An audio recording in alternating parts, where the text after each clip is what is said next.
नमस्कार, स्वागत है आपका हमारी खास पेशकश बीच बाजार में। मैं हूं विवेक मित्तल। मार्केट की स्थिति पर नजर डालें तो जिस तरह से ग्लोबल इंडिसेस ट्रेड कर रहे थे मॉर्निंग के सेशन में, उस हिसाब से इंडियन क्यूज काफ़ी स्ट्रांग रहे और इंडियन मार्केट्स ने एक फ्लैट ओपनिंग दी, लेकिन उसके बाद एक अच्छी बढ़त। इस समय निफ्टी में करीब 94 अंक की बढ़त देखने के लिए मिल रही है। वहीं सेंसेक्स में करीब देखें तो 313 पॉइंट की बढ़त देखने के लिए मिल रही है।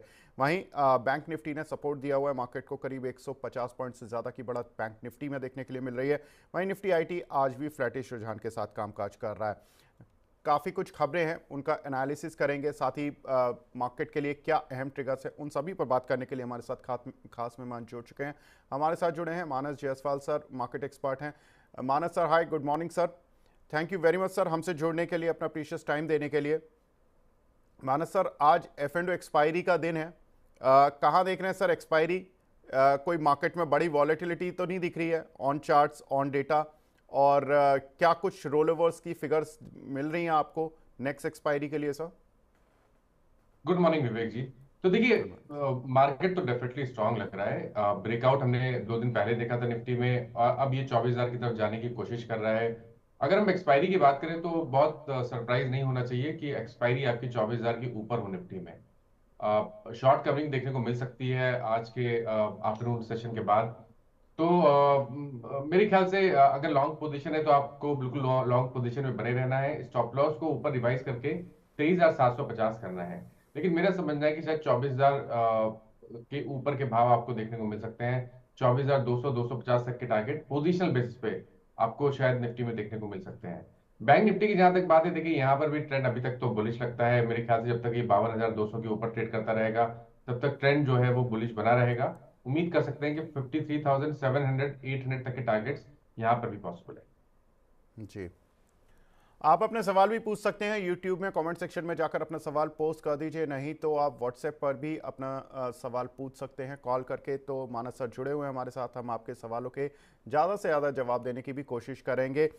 मानस सर, अगर देखें तो मार्केट में जिस तरह की एक शिकायत आ रही है लोगों की कि मार्केट में ब्रेथ उतनी स्ट्रांग नहीं है, मिड कैप स्मॉल कैप का जो शेयरों का पार्टिसिपेशन है वो ज़्यादा नहीं है। कुछ एक शेयर मिड कैप से चल रहे हैं, कुछ शेयर स्मॉल कैप से चल रहे हैं, इंडेक्स बढ़ता हुआ दिखेगा। सेम केस आपको इंडेक्स में भी दिख रहा है, निफ्टी सेंसेक्स सभी चलते हुए दिख रहे हैं, लेकिन पोर्टफोलियो लोगों के नहीं बढ़ रहे हैं। कुछ इसकी खास वजह सर? देखिए, ये सही है कि ब्रॉडर मार्केट में उतनी बड़ी रैली नहीं है जिस तरह की रैली हमने बैंक निफ्टी या तो निफ्टी इंडाइसेस में देखे हैं। मेरे ख्याल से ये एक सेक्टर रोटेशन है। अभी इससे पहले अगर आपको ध्यान हो, जब मार्केट फ्लैट था तब हमने मिड कैप स्मॉल कैप में एक बहुत बड़ी रैली देखी थी। तो एक तरह का एवरेज आउट हो रहा है पैटर्न। मेरे ख्याल से अगर हम ब्रॉडर मार्केट की भी बात करें तो वहां पर ट्रेंड तो पॉजिटिव ही बना हुआ है। छोटे मोटे करेक्शन देखने को मिल रहे हैं, लेकिन वो एक तरह से देखिए तो मार्केट के लिए हेल्दी है। वहां पर हमने ऑलरेडी एक मूव देख लिया है, तो एक छोटा सा करेक्शन देखने को मिल रहा है। लेकिन अंडरटोन तो मिड कैप और स्मॉल कैप में भी बुलिश बना हुआ है। हालांकि हाई लेवल पे आपको वोलेटिलिटी देखने को मिल सकती है, तो आपको सेक्टर स्पेसिफिक, स्टॉक स्पेसिफिक होकर ही ट्रेड करना चाहिए। जी, बिल्कुल। तो स्टॉक स्पेसिफिक होकर ट्रेड करना चाहिए, स्टॉक स्पेसिफिक होकर भी होकर ही आपको इन्वेस्टमेंट भी करना है, क्योंकि बहुत सारे स्टॉक्स हैं जो कि ओवर वैल्यूड हो गए हैं as per the fundamental analysis, और बहुत सारे शेयर्स हैं जो कि ऑन चार्ट्स भी थोड़े थक गए हैं। लेकिन अब बढ़ते हैं हमारी खास पेशकश, बाजार बोलता है।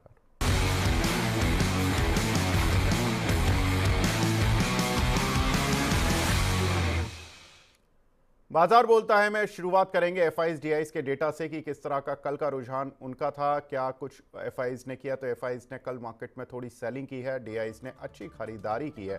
तो एफआईज की जो सेलिंग फिगर थी वो करीब 3535 करोड़ रुपए की देखने के लिए मिली, वहीं डीआईज ने करीब 5100 करोड़ की बाइंग की है।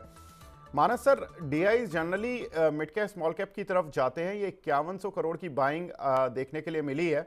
क्या कुछ कहना है आप इस समय अपने क्लाइंट्स को, क्या सलाह दे रहे हैं? लार्ज कैप शेयर्स पर ट्रेड करा रहे हैं या मिड कैप स्मॉल कैप में पोजिशनल कॉल दे रहे हैं आजकल?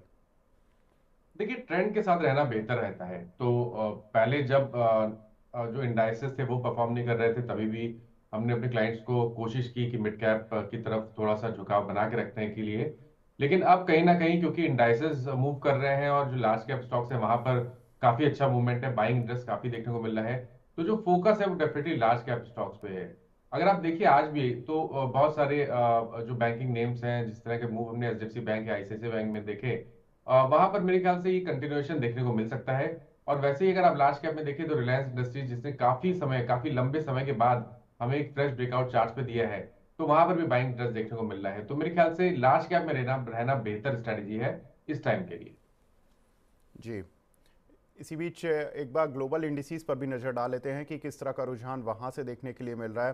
काफ़ी कुछ खबरें हैं, उन पर भी संज्ञान लेंगे कि बहुत सारी ग्लोबल खबरें ऐसी हैं जिनका इम्पैक्ट मार्केट पर देखने के लिए मिल रहा है। ज़्यादातर करेंसीज के मुकाबले अगर देखें तो डॉलर 7 महीने के उच्चतम स्तर पर पहुंच चुका है। नवंबर के बाद इस तरह के स्तर देखने के लिए मिल रहे हैं और जापानीज़ येन तो 1986 के बाद न्यूनतम स्तरों पर आ गया है। तो करीब करीब 38 सालों के लोस पर चल रही है जापानीज़ येन। $1 के मुकाबले 160 की वैल्यू हो चुकी है जापानीज येन की। अमेरिका में बढ़ती कीमतों से नए घरों की बिक्री घट गई है। ये थोड़ा सा सेटबैक वहाँ पर हाउसिंग डेटा से आता हुआ। इन्वीडिया जो कि विश्व का नंबर 1 शेयर बन चुका है, उसका शेयर पिछले 5 सेशन में 11% ऊपरी स्तरों से गिरा है। तो थोड़ा सा वहाँ पर एआई को लेकर जो प्रॉफिट बुकिंग शेयरों में देखने के लिए मिल रही है। इंपॉर्टेंट खबर, एप्पल के भारतीय प्लांट में शादीशुदा महिलाओं के लिए जॉब नहीं मिलेगी, ये एक बड़ी खबर है।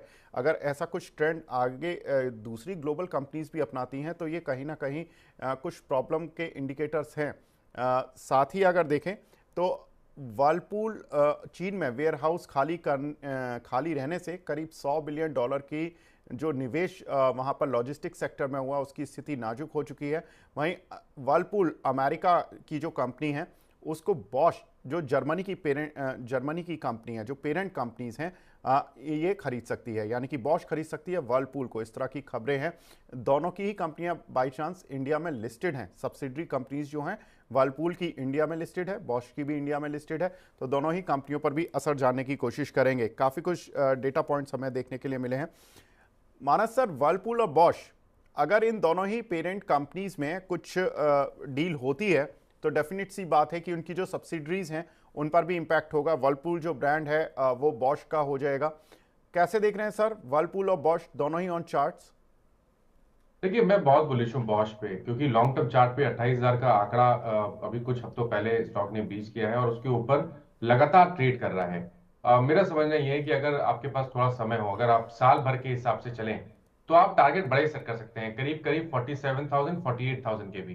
तो ये एक बढ़िया स्टॉक है। कभी कोई करेक्शन देखने को मिले, करंट लेवल्स पे नहीं, कोई करेक्शन देखने को मिले, तो यहाँ पर तो बिल्कुल खरीदारी करनी है और आपको जो स्टॉप लॉसेस है वो 29,000 के नीचे लगा के चलने हैं।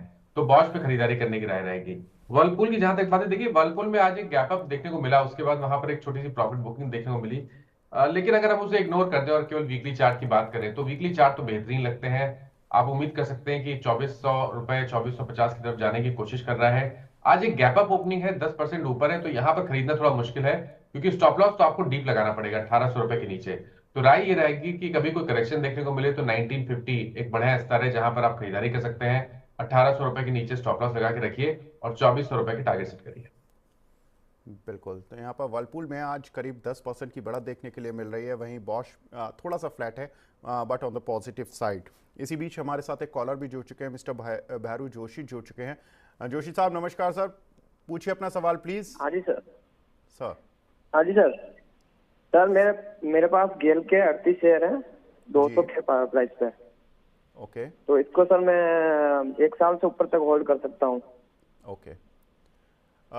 मानस सर, इनके पास 38 शेयर हैं गेल के 200 रुपए के भाव के, और 1 साल का होल्डिंग पीरियड ये रख सकते हैं। कितने टारगेट्स लेकर चलने चाहिए इनको? देखिए, बुरा इन्वेस्टमेंट नहीं है, क्योंकि अगर हम पैटर्न देखें तो वो पॉजिटिव लगता है। हायर टॉप्स हायर बॉटम बन रहे हैं। बीच में जब भी करेक्शन देखने को मिला तो 100 डे मूविंग एवरेज पे स्टॉक ने सपोर्ट लिया है। काफी लंबे समय से ये ट्रेंड देखने को मिल रहा है। तो मेरे ख्याल से 194 के स्टॉप लॉस से आप पोजीशन में बने रह सकते हैं।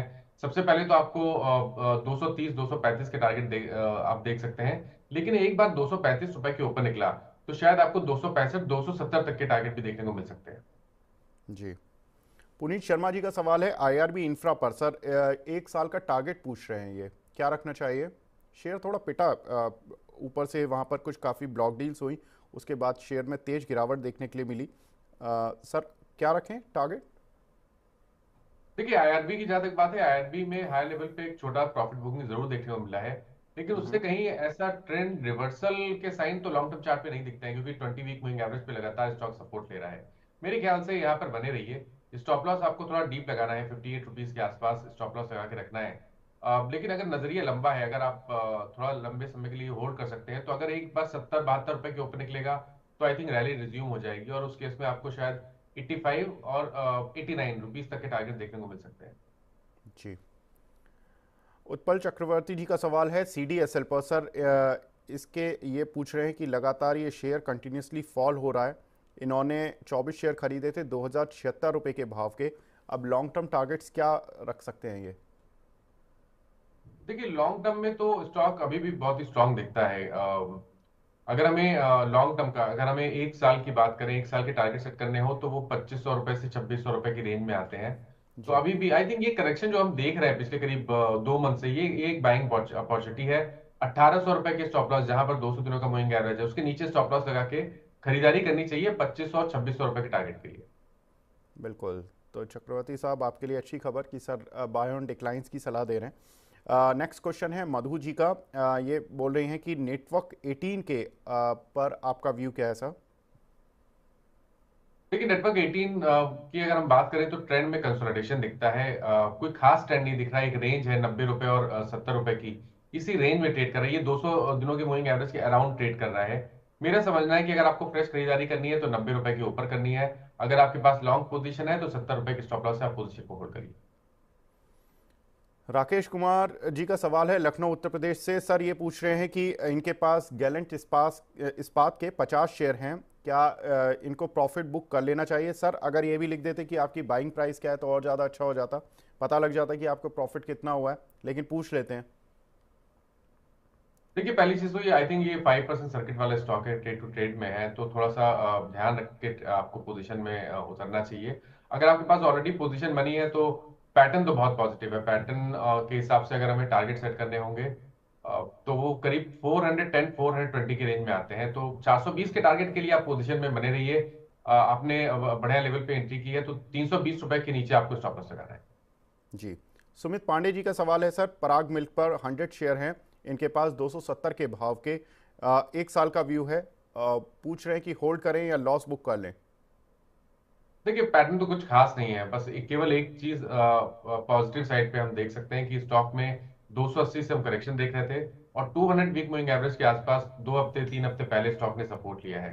तो 200 वीक मूविंग एवरेज इंपॉर्टेंट होता है लॉन्ग टर्म निवेश के हिसाब से अगर हम देखें तो मेरे ख्याल से अगर आप बने रहना चाहते हैं तो आपको 150 रुपए के नीचे ही स्टॉप लॉस लगाना पड़ेगा। बीच में कुछ ऐसा सपोर्ट, कोई मेजर सपोर्ट नहीं दिखता है। तो निवेश के नजरिए से 150 के स्टॉप लॉस से आप पोजीशन में बने रहिए। स्ट्रेंथ देखिए तभी आएगी जब स्टॉक अपने 200 डे मूविंग एवरेज जो कि 198 के आसपास है उसके ऊपर निकलेगा। अगर उसके ऊपर निकलने में कामयाब हो गया तो शायद आपको 250 270 तक के भाव देखने को मिल जाएंगे। बट फिलहाल के लिए आप होल्ड कर सकते हैं, चांस ले सकते हैं स्टॉक में। बिल्कुल। इसी बीच मानस सर, जब हमने जब शुरुआत की थी शो की, उस समय सेंसेक्स 300 पॉइंट ऊपर था और अभी केवल 15 मिनट में सेंसेक्स करीब 70 पॉइंट डाउन हो चुका है, निफ्टी करीब 30 पॉइंट डाउन हो चुका है। अचानक से एक बार निफ्टी और सेंसेक्स का चार्ट देखेंगे। इस समय सेंसेक्स 100 पॉइंट से ज़्यादा अब गिरता हुआ दिखाई दे रहा है, निफ्टी करीब 35 पॉइंट। तो ऑलमोस्ट हाई से करीब करीब 150 पॉइंट निफ्टी और सेंसेक्स करीब करीब 400 450 पॉइंट गिर चुका है। मानस सर, ये आज F&O एक्सपायरी का ही इम्पैक्ट है या कुछ डरने की जरूरत है? देखिए डरने की जरूरत नहीं है। दो चीजें ध्यान रखनी है। पिछले 3 दिनों से अगर आप देखें तो हम एक बढ़िया मूव में ऑलरेडी उतर चुके थे। 23,300 से लेकर 23,900 तक की रैली देखने को मिली। तो जो करेक्शन है वो जस्टिफाइड है। वोलेटिलिटी इसलिए देखने को मिल रही है क्योंकि एक एक्सपायरी है और कहीं ना कहीं अगर हम देखें तो बिल्कुल हम टॉप पे ट्रेड कर रहे हैं, तो शायद वहां पर एक छोटी सी प्रॉफिट बुकिंग का दौर देखने को मिल रहा है। घबराने की जरूरत अभी तो नहीं है, स्पेशली जब तक 10 डे मूविंग एवरेज, क्योंकि आपको ध्यान हो तो 3 दिन पहले 10 डे मूविंग एवरेज पे ही सपोर्ट लेके वहां पर बाइंग इंटरेस्ट देखने को मिला था। तो जब तक 10 डे मूविंग एवरेज के ऊपर ट्रेड करता रहेगा निफ्टी, तब तक बहुत घबराने की जरूरत नहीं। छोटे मोटे करेक्शन जरूर देखने को मिलेंगे, लेकिन कोई बड़ी गिरावट के संकेत अभी तक तो चार्ट्स पे नहीं है। तो 23,500 के स्टॉप लॉस से आप पोजीशन में बने रह सकते हैं। जी, इसी बीच हमारे साथ एक कॉलर और जुड़ चुके हैं, मोहम्मद रफ़ीक साहब। रफ़ीक साहब, आपका बहुत बहुत स्वागत है सर। पूछिए अपना सवाल प्लीज़। नमस्ते सर। नमस्ते सर, पूछिए सर प्लीज़ अपना सवाल। जी सर, मेरा विशाखा इंडस्ट्रीज में 85 शेयर है 123 के रेट से। तो शॉर्ट टर्म के लिए कोई बताइए ना सर, कैसे क्या करना है? निकलें कि एक्साइड करें कि क्या रखें इसको शॉर्ट टर्म के लिए? बिल्कुल। मानस सर, विशाखा इंडस्ट्रीज के इनके पास शेयर हैं 123 रुपए के भाव के, 85 शेयर हैं सर। क्या करना चाहिए इनको? देखिए यहाँ पर भी अगर आप देखें तो कोई खास ट्रेंड दिखता नहीं है, चाहे मीडियम टू लॉन्ग टर्म की बात करें या शॉर्ट टर्म की बात करें। शॉर्ट टर्म में 124 पे एक रेजिस्टेंस दिखता है, उसके ऊपर निकलेगा तभी स्ट्रेंथ बनेगी। उसके ऊपर निकलेगा तो आपको शायद 140 तक के भाव देखने को मिल सकते हैं। अगर हम वीकली और मंथली चार्ट पे जाते हैं तो वहां पर भी कोई खास ट्रेंड नहीं दिखता है। केवल एक पॉजिटिव चीज है कि स्टॉक अपने 20 वीक मूविंग एवरेज के ऊपर लगातार 3 हफ्ते से ट्रेड कर रहा है। अगर आपके पास ये निवेश के हिसाब से स्टॉक पड़े हुए हैं तो 106 रुपए के स्टॉप लॉस से आप पोजीशन को होल्ड कर सकते हैं। 125-26 के ऊपर निकलेगा तो 140-45 की रेंज आपको देखने को मिल जाएगी। बिल्कुल, तो बाजार ने जो बोलना था बोल चुका है मार्केट, क्योंकि हमने जब 300 साढ़े 300 पॉइंट पर शुरुआत की थी, अब मार्केट नेगेटिव में है, तो फिलहाल बाजार बोलता है को तो यहीं पर रोकते हैं।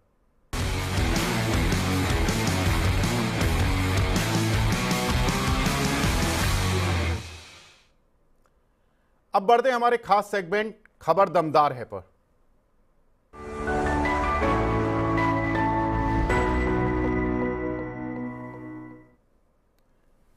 खबर दमदार है। कल हमने देखा कि इरिडा को लेकर काफी सवाल आ रहे थे। अनफॉर्चुनेटली हुआ क्या कि 11:15 साढ़े 11 बजे तक हमारे पास ये सवाल आया, लेकिन 11:30 बजे के आसपास एक खबर आई इरिडा में, जो कि इसके लिए बहुत इंपॉर्टेंट खबर थी और हुडको से भी ये जुड़ी खबर थी। तो ये दोनों के लिए ही, कंपनियों के लिए अच्छी खबर है। इस खबर को ले लेते हैं, फिर हुडको पर एक इंडिविजुअल आज भी खबर है, उसको भी लेंगे। बजट में दोनों कंपनियों के लिए टैक्स छूट वाले जो बॉन्ड हैं उनको जारी करने की अनुमति मिल सकती है, ऐसी स्ट्रीट अब एक्सपेक्ट कर रहा है। इनकम टैक्स की धारा 54EC के तहत जो भी इमूवेबल प्रॉपर्टीज होती हैं, अचल संपत्ति जो होती हैं, उनकी बिक्री पर जो गेन होता है, जैसे आपने अपना मकान बेचा या दुकान बेची या कुछ भी अगर आप बेचते हैं और आपने 20 साल बाद बेचा और आपको एक अच्छा खासा जो गेन होता है, तो इंडेक्सिंग पहले उसमें होती है, तो इंडेक्सिंग की वजह से आपका कुछ गेन तो आप ऑफसेट कर पाते हैं, लेकिन तब भी कुछ गेन बच जाता है। तो जो गेन बच जाता है उस पर जो टैक्स बचाने के लिए बहुत से लोग इंडेक्स बॉन्ड खरीद लेते हैं। वो बॉन्ड अभी तक केवल पीएफसी, आरईसी या कुछ एक कंपनीज ही इशू कर पाती थी। अब हुडको और इरिडा को भी ये बॉन्ड अलाउ कर दिए जाएंगे कि आप भी जारी कर सकते हैं। इन बॉन्ड की खासियत क्या है? इन बॉन्ड पर जो इंटरेस्ट रेट देना पड़ता है वो 5.25% देना पड़ता है, और अगर आप नॉर्मल बॉन्ड पर इंटरेस्ट रेट देते हैं तो वो 8% देते हैं। तो इसका मतलब है कि जो बॉन्ड इशू करने वाली कंपनी है उसको एक सस्ती रेट पर फाइनेंसिंग मिल जाती है, फंडिंग मिल जाती है 5.25% पर, जो कि 8% के मुकाबले करीब 3% सस्ती है। तो ये हम कह सकते हैं कि 3% का फायदा जो बैंकिंग फाइनेंस से जुड़ी कंपनी होती है उनके लिए एक बड़ा गेन का काम करेगा। और इसीलिए हमने देखा था कि कल इरिडा के शेयर में अचानक से एक शार्प मूव आता हुआ दिखाई दिया। हुडको के शेयर में भी एक अच्छा मूव था। साथ ही अगर देखें तो हुडको के लिए एक बड़ी खबर दूसरी भी है कि महाराष्ट्र कैबिनेट की एक बैठक हुई जिसमें कि उन्होंने मंजूरी दी है हुडको से बड़े लोन लिए जाएंगे। हुडको करीब 22,500 करोड़ रुपए का लोन तो विरार और अलीबाग की जमीन खरीदने के लिए देगी, और साथ ही 5500 करोड़ रुपए का loan Pune ring road projects के लिए देगी। तो करीब करीब हुडको के लिए 28,000 करोड़ रुपए की एक लोन बुक तैयार हो रही है। मानस सर, ये एक लाइफ चेंजिंग खबर के तौर पे देखा जा सकता है, क्योंकि जब दो एनबीएफसी टाइप की कंपनीज और उनको एक सस्ती फंडिंग करने के लिए गवर्नमेंट अलाउ कर देगी तो उनकी जो नेट इंटरेस्ट मार्जिन होंगे वो बढ़ सकते हैं। सर, हमने काउंटर पर मूव दोनों ही दिन बनते हुए देखा है, आप कैसे देख रहे हो ऑन चार्ट दोनों ही काउंटर को? तो इन दोनों चार्ट को अगर हम कंपेयर करें तो आई थिंक इरिडा एक बढ़िया बेटर स्टॉक लग रहा है, स्टॉक चार्ट्स लग रहे हैं, क्योंकि यहाँ पर देखिए जो 190 के आसपास एक रेजिस्टेंस था, स्टॉक ने उसको ब्रीच किया, उसके ऊपर निकला है। आई थिंक यहाँ पर एक आप एक पोजिशन व्यू लेके एक ट्रेड ले सकते हैं। करंट लेवल्स पे 188 के स्टॉप लॉस से आप खरीदारी करिए। आई थिंक 215 से 220 तक के भाव आपको स्टॉक में देखने को मिल सकते हैं। जहां तक बात हुडको की है, अगर हम हुडको के चार्ट देखें तो जो medium to long term trend है वो तो पॉजिटिव है, वहां कोई दिक्कत नहीं है। शॉर्ट टर्म के लिए अगर हम केवल 1 से 2 दिनों की बात करें, 295 पे एक रेजिस्टेंस है, जब तक 295 के ऊपर ना निकले यहाँ पे लॉन्ग साइड पे ट्रेड ना लें। लेकिन अगर आपके पास लॉन्ग पोजीशन है तो आप 274 के स्टॉप लॉस से पोजीशन में बने रह सकते हैं। जी, तो यहाँ पर दोनों ही काउंटर पर राय मिल चुकी है। सर, पीएफसी, आरईसी जो ऑलरेडी इस श्रेणी में आते हैं, इन दोनों काउंटर्स के चार्ट क्या बोल रहे हैं सर? देखिए दोनों चार्ट अब ऐसा लग रहा है कहीं ना कहीं थके हुए हैं। उस तरह की रैली जो हमने करीब 2 महीने पहले देखी थी, उस तरह की रैली देखने को नहीं मिली है। 4 तारीख के क्रैक के बाद एक रिवर्सल जरूर आया, बाउंस बैक देखने को मिला, लेकिन अगर आप देखें तो आज भी हाई लेवल पे दोनों स्टॉक में एक प्रॉफिट बुकिंग का दौर देखने को मिला है। आई थिंक अब दोनों स्टॉक की बात करें, अलग अलग बात करें, तो 540 रुपए आरईसी के लिए बहुत ही इंपॉर्टेंट रेजिस्टेंस है। 540 रुपए के ऊपर निकलेगा तो 514 के स्टॉप लॉस से आप पोजीशन लेके चलिएगा। 580 रुपए तक के टारगेट आपको देखने को मिल सकते हैं। और उसी तरह पीएफसी की बात करें तो यहाँ पर एक रेजिस्टेंस है 498 का। तो 498 के ऊपर ही यहाँ पर खरीदारी करनी है, लेकिन अगर आपने लॉन्ग पोजीशन बना ली है तो 474 के स्टॉप लॉस से आप पीएफसी में बने रह सकते हैं। बिल्कुल, तो पीएफसी, आरईसी, हुडको, इरेडा, ये चारों ही कंपनीज पर टेक्निकल व्यू मिल चुका है सर की तरफ से। सर दूसरी बड़ी खबर की तरफ बढ़ते हैं। दूसरी बड़ी खबर है डॉक्टर रेड्डीज पर। डॉक्टर रेड्डीज यूके की एक कंपनी से निकोटीन रिप्लेसमेंट थेरेपी ब्रांड खरीदने जा रही है 5290 करोड़ रुपए में। अगर हम देखें तो ये डील दिसंबर तक पूरी होने की उम्मीद है। और इम्पॉर्टेंट चीज़ ये है कि इसका जो 90% पेमेंट है वो तो अपफ्रंट ही देना होगा, और बाकी जो 10% है वो 2025-2026 में on the basis of the performance देना पड़ेगा। तो ये एक तरह से कह सकते हैं कि एक डेफर्ड पेमेंट रहेगा 10% का, लेकिन आपको कहीं ना कहीं 5290 करोड़ का 90%, ऑलमोस्ट 10% घटा दीजिए तो करीब 530 करोड़ घट जाएंगे। करीब करीब आपको 4800 करोड़ रुपए आपको अपफ्रंट देने होंगे। सर डॉक्टर रेड्डीज के काउंटर पर आज मूव तो अच्छा देखने के लिए मिल रहा है, कैसे देख रहे हैं काउंटर को? देखिए, डॉक्टर रेड्डीज के चार्ट्स अच्छे लगते हैं, क्योंकि करीब 4-5 दिन से हम कंसोलिडेशन देख रहे थे। ये कंसोलिडेशन 100 मूविंग एवरेज के ऊपर हो रहा था। आज हमें एक प्राइस ब्रेकआउट देखने को मिला है, काफी ज्यादा बेहतर वॉल्यूम देखने को मिले हैं। आई थिंक अब स्टॉक बिल्कुल तैयार है 6450 की तरफ जाने के लिए। तो 200 रुपए और 250 रुपए के अपमूव के लिए आप यहाँ पर एक लॉन्ग साइड ट्रेड ले सकते हैं। स्टॉप लॉसेस आपको 6100 रुपए 6100 के नीचे लगाने पड़ेंगे। जी, तो डॉक्टर रेड्डीज पर राय मिली है। एक हमारे साथ कॉलर भी जुड़ चुके हैं, मिस्टर कृष्णा अग्रवाल जी। अग्रवाल साहब नमस्कार सर, पूछिए अपना सवाल।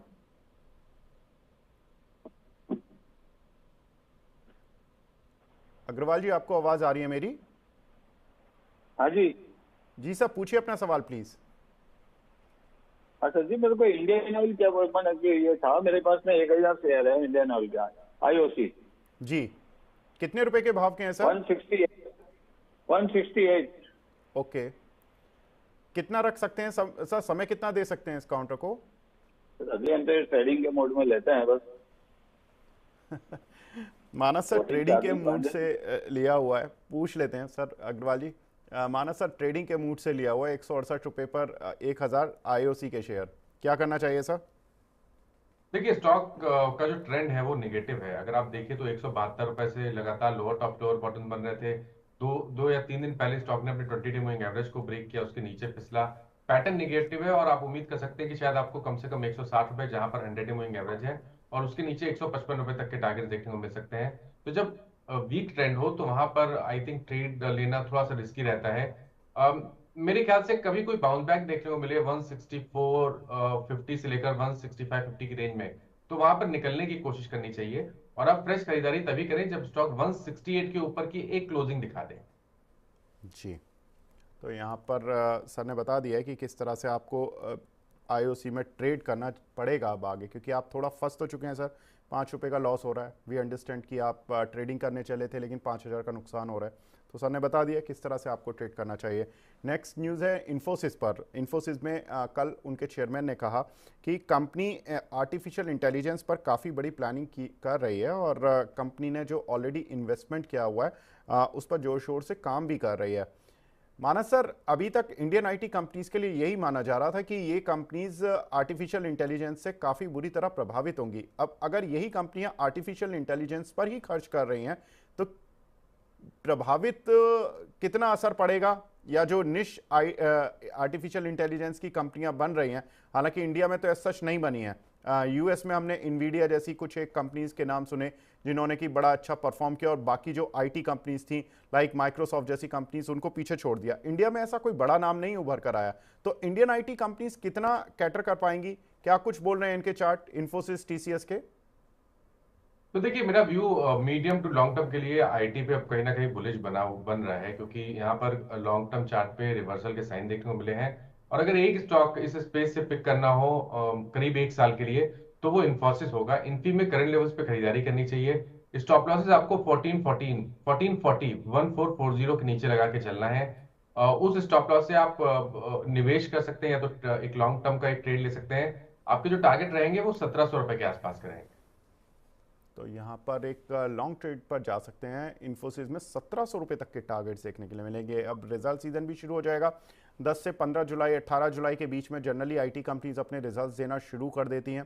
रिजल्ट्स डेट पर भी नज़र डालते रहेंगे हम कि कौन सी ऐसी कंपनीज हैं जिनके रिजल्ट्स आ रहे हैं। 9 जुलाई से हालांकि जीएम ब्रीवरीज के रिजल्ट्स की शुरुआत हो जाएगी, तो नज़र देखनी होगी कि किस तरह का रुझान वहाँ पर बनेगा। सर जीएम ब्रीवरीज पर एक बार नज़र डाल लीजिए सर चार्ट पर, क्योंकि ये काउंटर रिजल्ट्स की शुरुआत करता है।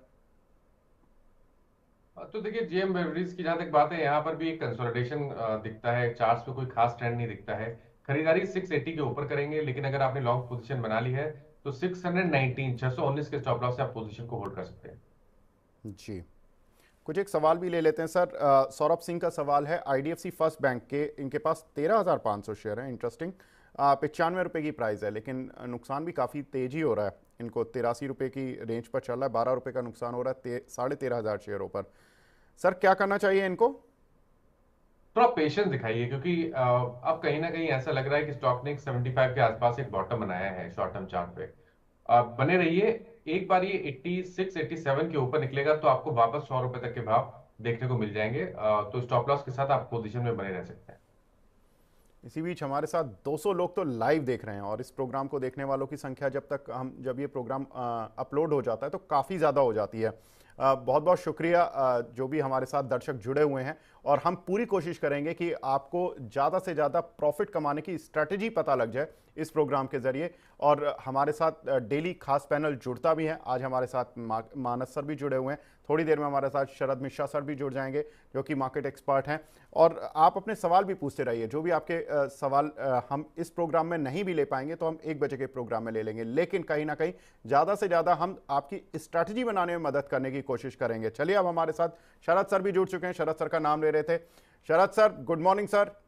सर, ये मॉनसून बात हो रही थी कि सेंट्रल पार्ट ऑफ इंडिया में मॉनसून आ नहीं रहा। आज जब मैं घर से निकला सर, जबरदस्त बारिश थी, और लग रहा था कि जितना भी मॉनसून का डेफिसिट था आज काफी हद तक तो पूरा कर दिया बारिश ने। बहुत तेज बारिश थी सर। सर क्या लग रहा है मॉनसून के अपडेट के बाद कौन से शेयर प्रभावित होंगे? जी देखिए विवेक जी, पहले तो मुझे मौका देने के लिए, बुलाने के धन्यवाद।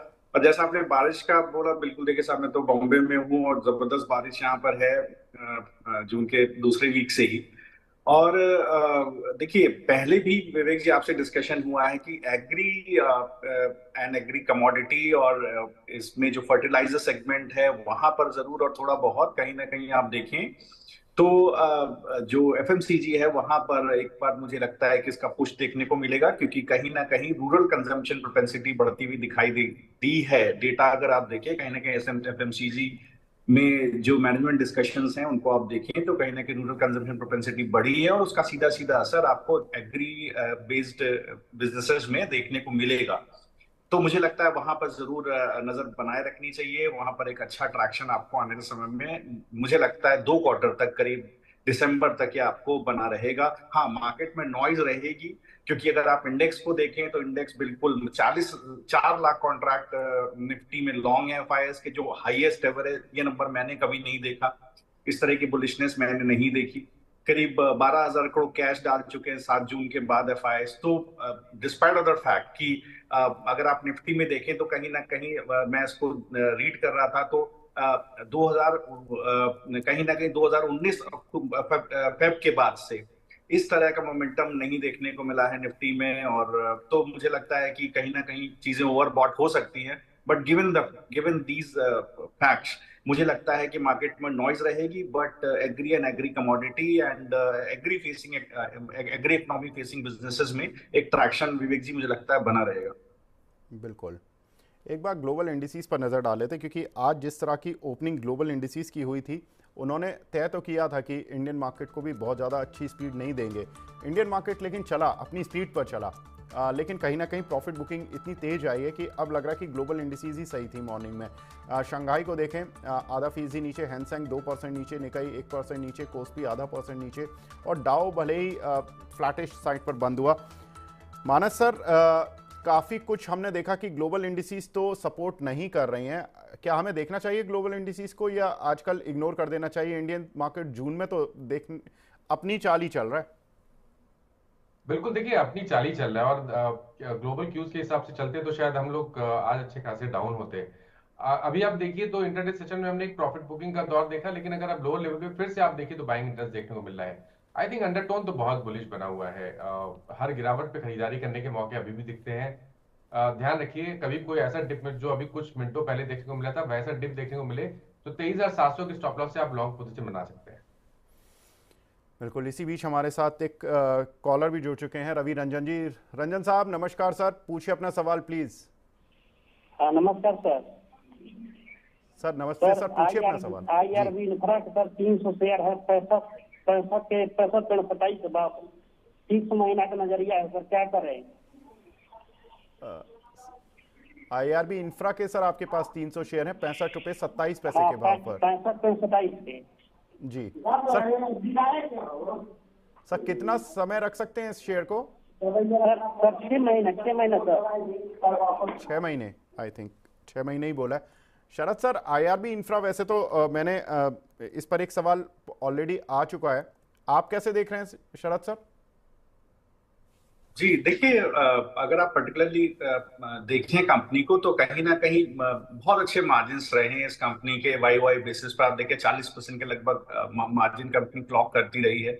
और अदरवाइज भी देखें तो बहुत अच्छा ऑपरेशनल कंपनी का एक परफॉर्मेंस हमें देखने को मिला है। कंसोलिडेटेड इनकम अगर आप देखें तो 45% के रेट से हमें ग्रोथ देखने को मिली है। तो एक अच्छा प्रॉमिसिंग स्टॉक है, गिवन द फैक्ट कि काफी चल गया है। मुझे लगता है कि अगर हम लोग देखें तो करीब फरवरी के बाद से चॉपी हो गया है स्टॉक। कहीं ना कहीं 54 रुपए से लेकर 72 मीन 54 से 72 के जोन में कहीं ना कहीं कंसोलिडेट कर रहा है।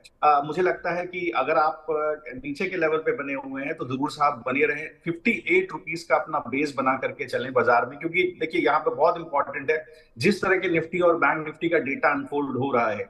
अगर आप देखें तो मैंने पहले भी इस चीज पर डिस्कशन किया था विवेक जी, कि जिस तरह के यूएस फेड के मिनट्स आए थे जिसमें कहीं ना कहीं ये जिक्र किया गया था कि देखिए हो सकता है कि इंटरेस्ट रेट कुछ लंबे समय तक हायर दर पर बना रहे और पीएमआई का डेटा फ्राइडे को आना है। तो ये सारी चीजें देखते हुए देखिए बाजार में ऑलरेडी यूएस में डिस्काउंट होने लगी, ये सारी चीजें थोड़ा सा कॉशियस रहना चाहिए। 58 रुपए के बेस के हिसाब से सर बने रहे। अगर आपको कोई डिप मिले तो जरूर आप 54 से 58 के पास अपना बेस मान करके चलें। उसके नीचे जाए तो आप जरूर पोजीशन काटें, अदरवाइज बने रहें। बड़ा मूव तभी आएगा जब ये कहीं ना कहीं 72 रुपीज के ऊपर चलना शुरू होगा। 72 के ऊपर चलना शुरू करेगा तो अगला जो इसका एक्स्ट्रापोलेट में कर पा रहा हूं प्रोजेक्शन, वो करीब 90 रुपए तक इसको लेकर के जाता है। 2 से 3 क्वार्टर की होल्डिंग है, करीब मेरे ख्याल से 2 क्वार्टर जरूर इसको कहीं ना कहीं होल्ड करना चाहिए। जी क्योंकि जो मैनेजमेंट का भी मानना है कि बेसिकली टोल रेवेन्यू में कहीं ना कहीं प्रॉमिसिंग नंबर्स आएंगे फाइनेंशियल ईयर 25 में, जबकि उन्होंने कोई गाइडेंस नहीं दिया है सच। लेकिन कहीं ना कहीं स्टॉक प्राइस में चीज डिस्काउंट होगी विवेक जी, और मुझे लगता है इसके अंदर एक स्टॉप लॉस के साथ 54 से 58 रुपए के बेस के साथ बनी रहना चाहिए। बिल्कुल, तो 56-57 के बेस के साथ बने रहना चाहिए। मानस सर, आप, मुझे पता है कि टाइम आपकी जो व्यस्तता है वो इसके आगे और भी है, टाइम लिमिट ख़त्म हो रही है।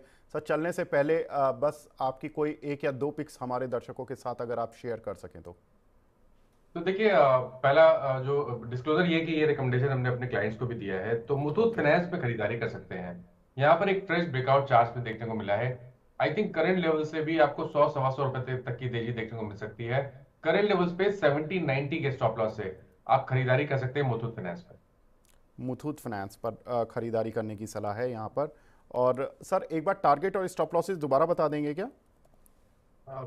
17-90 का आपको स्टॉप लॉस लगाना है मुथूट फाइनेंस पे, करंट लेवल्स पे खरीदारी करनी है और 1940 के टारगेट सेट करने हैं। 1940, तो करीब करीब 100 रुपये ऊपर के टारगेट्स हैं और 50 रुपये ऊपर के स्टॉप लॉस हैं। मुथूट फाइनेंस पर आप ट्रेड कर सकते हैं। मानस सर, आप हमसे जुड़े, बहुत बहुत शुक्रिया सर हमसे जुड़ने के लिए और अपना प्रीशियस टाइम देने के लिए। Thank you. शरद सर, अब चूंकि हमने देखा कि आज चूंकि एक्सपायरी का दिन है, तो मैं आपसे 1 मिनट में सर केवल ये जानना चाहता हूं कि रोल ओवर सबसे ज्यादा किस काउंटर पर हो रहे हैं और किस सेक्टर में हो रहे हैं?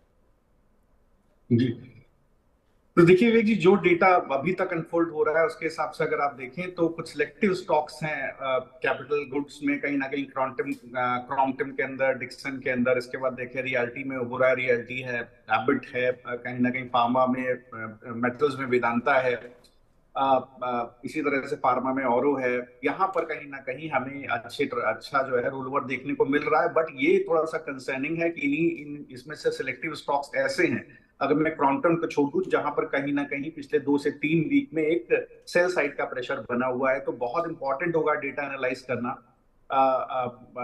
विवेक जी की बाजार कैसा चल रहा है। अगर आप देखें तो 7 जून के बाद से 3 लाख कॉन्ट्रैक्ट एफआई का लॉन्ग था, आज करीब 4,46,000 कॉन्ट्रैक्ट लॉन्ग है, ये हाईएस्ट एवर है। सिमिलरली अगर आप 1 मार्च से देखिए तो करीब 1,80,000 करोड़ की एफआई ने सेलिंग की है, 81,000 करोड़ की डीआई ने बाइंग की है। तो डेटा जिस तरह का शेप अप हो रहा है थोड़ा सा मुझे कंसर्निंग लग रहा है, क्योंकि 1 सितंबर 2021 के बाद जिस तरह का मोमेंटम, जिस तरह का फॉल हमें देखने को मिला, the exactly same momentum readings हमें निफ्टी में देखने को मिल रही हैं। सिमिलरली 1 फरवरी 18 को 2018 में जिस तरह की बैंक निफ्टी की मोमेंटम रीडिंग्स थी, वैसी मोमेंटम रीडिंग्स बैंक निफ्टी में देखने को मिल रही हैं। प्राइवेट बैंक में पैसा आ रहा है, तो देखिए सर थोड़ा सा यहाँ पर कंसर्निंग है। और अगर आप पिछले 2-3 दिन का मूव देखें निफ्टी बैंक निफ्टी का, तो जो अगर आप एफएनओ को देखें तो जो एडवांस डिक्लाइन है 1:1 का ही है, तो ब्रॉडर मार्केट में कहीं ना कहीं लिक्विडिटी उस तरह की नहीं है। तो जितने भी रोलोवर्स हैं, मैं ये कहना चाह रहा हूं कि कहीं ना कहीं शॉर्ट साइड पे हो सकते हैं विवेक जी, थोड़ा सा कंसर्निंग है। ये जितनी रैली है वो आईसीआईसीआई बैंक और एचडीएफसी बैंक और एक्सिस बैंक के द्वारा स्पॉन्सर्ड है। ब्रॉडर मार्केट में उस तरह की रैली पिछले 3-4 दिन में देखने को नहीं मिली है। मुझे लगता है कि जो लॉन्ग टर्म इन्वेस्टर्स हैं बिल्कुल बने रहे सर, क्योंकि लॉन्ग टर्म अगर आप देखिए तो कहीं ना कहीं मैक्रो फैक्टर्स हमारे अच्छे हैं। अगर आप सीपीआई के नंबर्स देखें, अदरवाइज जीडीपी ग्रोथ देखें, तो ऐसा कोई प्रॉब्लम नहीं है। हैविंग सेड दैट हम लोग यूएस से कपल्ड है, बट उतना इम्पैक्ट नहीं आता यूएस का भी हमारे ऊपर। जो भी इंडियन इकोनॉमिक रेसिंग स्टॉक्स है वहां पर ट्रैक्शन बना हुआ है। तो ये जो रोलोवर्स है उसको लेकर के थोड़ा सा मुझे लगता है कॉशियस रहना चाहिए। बिल्कुल, तो थोड़ा सा कॉशियस रहने की ज़रूरत है। मार्केट में जो रैली आई है वो 3 बैंकों के द्वारा ड्रिवन है पिछले 3 दिन में, जिसकी वजह से हम ब्रॉडर मार्केट में, ऐसा हम शो की शुरुआत में बात भी कर रहे थे कि ये जो ब्रॉडर मार्केट की रैली है वो नहीं देखने के लिए मिल रही है। तो खबर दमदार है को तो यहीं पर विराम देते हैं।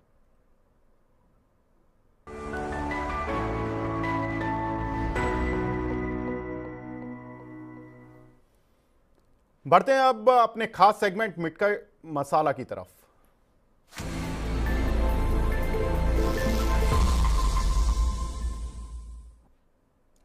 मिड कैप मसाला में हम आपके जो सवाल हैं उनको भी लेने की कोशिश करेंगे, साथ ही जानेंगे कुछ एक मिड कैप शेयरों में जहां पर की ट्रैक्शन ज़्यादा देखने के लिए मिल रहा है। तो आज के टॉप गेनर्स और लूजर्स पर नज़र डाल लेते हैं पहले कि जहां पर की काफ़ी कुछ रुझान ऑन द पॉजिटिव साइड और द नेगेटिव साइड चल रहा है। तो इंडिया सीमेंट यहाँ पर की एक खबर भी है, चूँकि यहाँ पर अल्ट्राटेक सीमेंट इसमें कुछ स्टेक ले रहा है, जिसकी वजह से काउंटर में आज 10% का मूव देखने के लिए मिल रहा है। दूसरा ओरिएंट सीमेंट में भी आज करीब 10% की बढ़त देखने के लिए मिल रही है। वर्लपूल हमने डिस्कस कर ही लिया, वेस्ट लाइफ में एक अच्छी बढ़त देखने के लिए मिल रही है। तो यहाँ पर इंडिया सीमेंट और ओरिएंट सीमेंट ये 2 ऐसे काउंटर हैं जहाँ पर कि हम बात करते हैं। शरद सर, इंडिया सीमेंट कैसे लग रहा है सर? इसमें एक बड़ी कंपनी स्टेक ले रही है, मुझे लग रहा है कि अब अदानी और अल्ट्राटेक सीमेंट में शायद एक होड़ हो चुकी है कि किसको नंबर 1 रहना है। हालांकि अभी तो UltraTech cement in terms of capacity तो आगे ही चल रहे हैं। कैसे देख रहे हैं सर इंडिया सीमेंट? जी देखिए विवेक जी, अगर आप ओवरऑल इंडिया सीमेंट को देखें तो बहुत अच्छा मार्केट कैप ऑलरेडी है। अगर आप ओवरऑल इंडिया सीमेंट का परफॉर्मेंस कहीं ना कहीं देखें, डिसेंट मुझे लगता है कि मार्जिन्स हैं कंपनी के। और अगर इसका कहीं ना कहीं अधिग्रहण होता है, टेक ओवर होता है, तो ये कहीं ना कहीं एक्वायरिंग कंपनी के लिए प्रॉफिटेबल होगा। ऑलरेडी कंपनी ने कहीं ना कहीं 700 से 750 करोड़ का केपेक्स प्लान किया हुआ है। अगर वर्क इन प्रोग्रेस देखें करीब 300 करोड़ का है। और अक्रॉस अगर आप देखें सीमेंट सेक्टर में कैपेसिटी एक्सपेंशन हो रहे हैं। तो यहाँ पर मैं ये जरूर कहना चाहूंगा कि आपके माध्यम से दर्शकों को, देखिए साहब, सीमेंट सेक्टर में जरूर लंबी बेट्स लेनी चाहिए। 3 से 4 से 5 साल का नजरिया होना चाहिए, क्योंकि यहाँ पर बड़े आपको ईपीएस ग्रोथ देखने को मिल सकती है आने वाले समय में। तो अगर आप देखें तो कहीं ना कहीं इंडिया सीमेंट के अंदर एक बहुत अच्छा ट्रैक्शन बना हुआ है। अगर आप प्राइस एक्शन वाइज देखें तो जिसका प्रीवियस हाई था करीब सितंबर 22 का, विवेक जी, दैट वाज समवेयर अराउंड 200-300 रुपए, उस लेवल को कहीं ना कहीं ये स्टॉक आज टच करता हुआ दिख रहा है। हाँ, थोड़ा सा मोमेंटम इंडिकेटर्स पर देखिए तो कहीं ना कहीं ओवरबॉट है, बट मुझे लगता है कि ये ट्रैक्शन जो बना हुआ है करीब करीब इसको 328 रुपए तक लेकर के जाएगा। जो लेग इसका करीब 190-195 रुपए के आसपास शुरू हुआ था, वो करीब 330 रुपए का टारगेट होता है। तो कोई पोजीशन लेना चाहे तो उसको ये ध्यान रखना पड़ेगा कि 330 तक का मूव तो बिल्कुल इसके अंदर दिख रहा है। और बेस कहां पर है? बेस थोड़ा नीचे खिसक गया विवेक जी, 245 रुपए के आसपास है। तो अगर आप 10 रुपए लगाना चाहते हैं सर तो स्टैगर्ड वे में लगाएं, थोड़ा थोड़ा करके लगाएं। 330 तक के भाव आपको जरूर देखेंगे। हाँ, 330 तोड़ देगा कन्विंसिंगली तो फिर एक बड़ा मूव आपको करीब 90 रुपए का 410 तक दिखाई देगा। बट मुझे क्योंकि ऑल टाइम हाई का ब्रेकआउट आएगा तो सर 330 के टारगेट के लिए 245 का मैं बेस मानूंगा खरीदने का। स्टैगर्ड वे में आप खरीद सकते हैं। बिल्कुल, तो स्कैटर्ड वे में ख़रीद सकते हैं। और यहाँ पर चूंकि आज एक ऑलरेडी मूव है तो एक साथ काउंटर पर उस मूव के साथ नहीं चलना चाहिए। सर, सवाल सीमेंट कंपनियों पर काफ़ी आ रहे हैं। रितु सिंह जी का सवाल है, रैमको सीमेंट कल के लिए 885 की पुट ली हुई है, शायद इन्होंने होल्ड करें या लॉस करें, लॉस बुक कर लें। इन्होंने अपना प्राइस तो नहीं डाला है। मैडम, आप प्राइस डाल देते तो ज़्यादा अच्छा रहता। आपने मैसेज काफ़ी बार डाल दिया, लेकिन इसमें ये प्राइस नहीं डाला कि आपने स्ट्राइक तो बता दी लेकिन आपने अपनी पुट का प्राइस नहीं बताया। सर, बता सकते हैं कि रैमको सीमेंट ऑन चार्ट्स या ऑन डेटा कैसा बन रहा है? क्या इसमें शॉर्ट रहना चाहिए? जी, अगर ये स्ट्राइक प्राइस बताती तो शायद मैं इनको ऑप्शन पर ही सीधे सीधे राय दे देता, बट सर कोई बात 885। ओके ओके जी। अगर देखिए, अगर आप केवल मीन्स मुझे यह समझ में आता है आपके पास अगले महीने की एक्सपायरी है ऑप्शन की। सो मैं ये देख पा रहा हूं कि आपके पास अगले महीने की कहीं ना कहीं एक्सपायरी है। तो अगर अगले महीने की आपके पास एक्सपायरी है तो आप ये मान करके चले थे कहीं ना कहीं आप, मैं स्पॉट पर ही आपको व्यू दे देता हूं, कहीं ना कहीं आपका बेस देखिए 840 रुपए के आसपास बना हुआ है। ऊपर की तरफ पिछले तीन एक वीक का रेजिस्टेंस करीब 900 रुपए के आसपास बना हुआ है। तो देखिए उसका टूटना बहुत जरूरी है। एक कहीं ना कहीं इसके अंदर थोड़ी सी प्रॉब्लम ये है कि अगर मैं लंबे चार्ट्स पर देखूं, जो कि आपके महीने के हिसाब की पोजीशन है, आपने स्टॉक ऑप्शन लिया हुआ है, तो जो 50 वीक एक्सपोनेंशियल मूविंग एवरेज है उसका रेजिस्टेंस कहीं ना कहीं 860 रुपए के आसपास आता है। तो देखिए अगर कहीं ना कहीं आपको ये पर्टिकुलर ट्रेंड में आपको 830 रुपए के आसपास अपना स्टॉप लॉस रखना पड़ेगा। 830 के नीचे जाए तो पोजीशन जरूर आपको काट लेनी चाहिए, लेकिन मुझे लगता है कि थोड़ा बहुत ट्रैक्शन इसके अंदर बनेगा। रैमको एज सच में कहीं ना कहीं उतना मूव नहीं आ रहा है, लेकिन अगर आप जेके सीमेंट देखेंगे, ग्रासिम देखेंगे तो वहां पर ज्यादा अच्छा मूव है। अगर आप एक out of the money call भी आप लेकर के ग्रासिम में चलते तो मुझे लगता है कहीं ना कहीं आपको ज्यादा फायदा होने का चांस था। बट रैमको में आप याद रखें कहीं ना कहीं ऊपर की तरफ एक रेजिस्टेंस बना हुआ है 895 रुपए के आसपास, और जब तक ये उसको नहीं तोड़ेगा तब तक आपको एक बड़ा मूव आपके ऑप्शन में देखने को नहीं मिलेगा। बिल्कुल। नेक्स्ट क्वेश्चन मिला है हमें सपना जैन जी का। ईज माई ट्रिप पर सर 500 शेयर हैं इनके पास 51 रुपए के भाव के, क्या करें? ये काउंटर सर चलता क्यों नहीं है? जी, तो देखिए जी,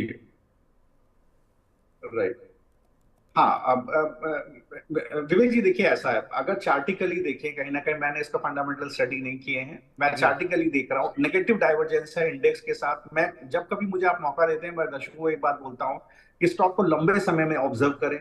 अगर कहीं ना कहीं इंडेक्स को रेसिप्रोकेट नहीं कर रहा है, जिस तरह का मूव देखिए जून में इंडेक्स को मिला है 23,200 से, देखिए किस तरह का मूव में देखने को मिला है, 5 का कैश फ्लो देखने को मिला है। अगर आप देखिए तो स्टॉक करीब 21 नवंबर में करीब 65 रुपए के हाई से अभी 41 रुपए चल रहा है। देखिए सर बिल्कुल निकल जाना चाहिए। बहुत अच्छे देखिए आपको स्टॉक्स मिल रहे हैं, कितने अच्छे आईपीओस मिल रहे हैं। देखिए डी डेवलपर्स का आईपीओ अभी आया, उस वहां पर पैसा आप डालें, अच्छे स्टॉक्स आपको चलते हुए दिख रहे हैं। देखिए सीमेंट, कैपिटल गुड्स, पावर, बहुत अच्छे स्टॉक्स आपको चलते हुए दिख रहे हैं। मुझे लगता है इसमें से निकल जाना चाहिए और नीचे का लेवल दिखा सकता है। थोड़ा भी मार्केट में प्रॉफिट बुकिंग हुआ तो 37 रुपए तक भी स्टॉक जा सकता है, उस लेवल को भी तोड़ सकता है। तो मैं यहाँ पर एग्जिट का सलाह दूंगा। आपके पास जो भी कैपिटल रहे प्लीज अच्छे स्टॉक में इन्वेस्ट कीजिए, वहां पर आपको ज्यादा एक बार ट्रैक्शन देखने को मिल सकता है। अंशुल शर्मा जी बोलते हैं कि I am a big fan of Money9. Jain साहब, Anshul ji thank you very much sir. Sell के इनके पास सर 149 के भाव के शेयर हैं और एनएमडीसी के 250 के भाव के शेयर लिए हुए हैं इन्होंने, क्या करना चाहिए? एनएमडीसी पर कल एक रिपोर्ट भी आई थी किसी फॉरेन ब्रोकरेज हाउस की, उन्होंने 215 का टारगेट दिया था। उनका कहना है कि आयरन ओर की प्राइसेस जो भारतीय कंपनीज हैं उनको घटानी पड़ सकती हैं, क्योंकि ग्लोबल मार्केट में और इंडियन मार्केट में 35% का प्राइस डिफरेंशियल आ गया। सर कैसे देख रहे हैं एनएमडीसी को ऑन चार्ट्स? जी, तो देखिए सर, मुझे लगता है एनएमडीसी में बिल्कुल एग्जिट करना चाहिए। इसमें नीचे के लेवल आपको दिखाई देंगे, धीरे धीरे करके 214 रुपए की तरफ स्टॉक जा रहा है। इसमें एक सप्लाई जोन बन गया है ऊपर की तरफ, कहीं ना कहीं 270 275 के जोन में।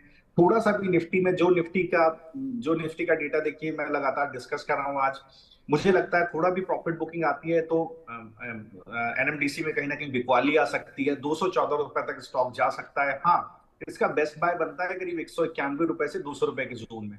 तो देखिए सर, अपनी पोजीशन समझ लीजिए, कहीं ना कहीं 270 के ऊपर इसका एक जबरदस्त रेजिस्टेंस है। तो अगर आप बने हुए हैं तो मुझे लगता है पोजीशन छोड़ दीजिए सर, आपका डिसेंट प्रॉफिट अगर बन रहा है तो। और नीचे की तरफ अगर 190 से 200 रुपए के भाव में मिले तो जरूर आपको खरीदना चाहिए।